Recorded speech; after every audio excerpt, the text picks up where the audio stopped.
అందరికీ నమస్కారం. ఒక వ్యక్తి ఒక పార్టీలో 40 ఏళ్లుగా ఉండి ఆ పార్టీ ఎదుగుదలకు అహర్నిశలు కష్టపడుతూ పార్టీనే తన కుటుంబంగా భావిస్తూ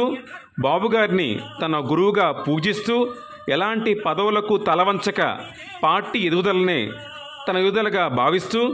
కష్టాలు కన్నీళ్లను ఒడిసిపట్టి బాపట్లలో 2 దశాబ్దాలుగా ఎలాంటి అధికారం లేకున్నా పార్టీ బాధ్యతలను తన భుజాల మీద వేసుకొని బాపట్ల టౌన్ ప్రెసిడెంట్గా యాదవ్ కుల నాయకుడిగా అందరితో కలిసిమెలిసి కష్టపడి అందరినీ ఒక తాటి మీదకు నడిపించి ఈరోజు ఈ 2024లో బాపట్లలో పసుపు జెండా ఎగరవేసిన వర్మగారికి తోడుగా ఉంటూ ప్రతి ఒక్కరి మన్నలతో ఈ భారీ విజయాన్ని సాధించిన వీరుడు బాపట్ల సహచరుడు ముద్దుబిడ్డ ఈ గొలపల శ్రీనివాసుడు. అన్న ఎన్టీఆర్ సిద్ధాంతాలతో పార్టీ కార్యకర్తగా ప్రారంభించి వార్డులో కీలక సభ్యుడిగా, బాపట్ల మున్సిపాలిటీలో ముఖ్య పార్టీ నాయకుడిగా, బాపట్ల టౌన్ ప్రెసిడెంట్గా ఎన్నో బాధ్యతలను గత 40 ఏళ్లుగా పార్టీ కోసం అహర్నిశలో కష్టపడి పార్టీ కార్యకర్తలతో మమేకమవుతూ నిత్యం పార్టీ కార్యకర్తలకు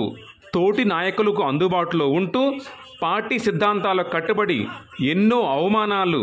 ఆస్తి నష్టాలు దాటి ఈ పసుపు రంగు జెండాను బాపట్లలో బలంగా పాత్రానికి తన వంతు బాధ్యతగా మెలిగి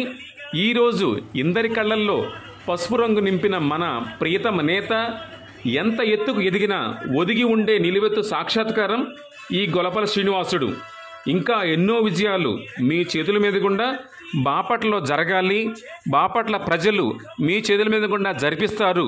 అని కోరుకుంటూ గొలపల యువసేన. జై గొలపల, జై టీడీపీ, జై ఎన్టీఆర్, జై వర్మ,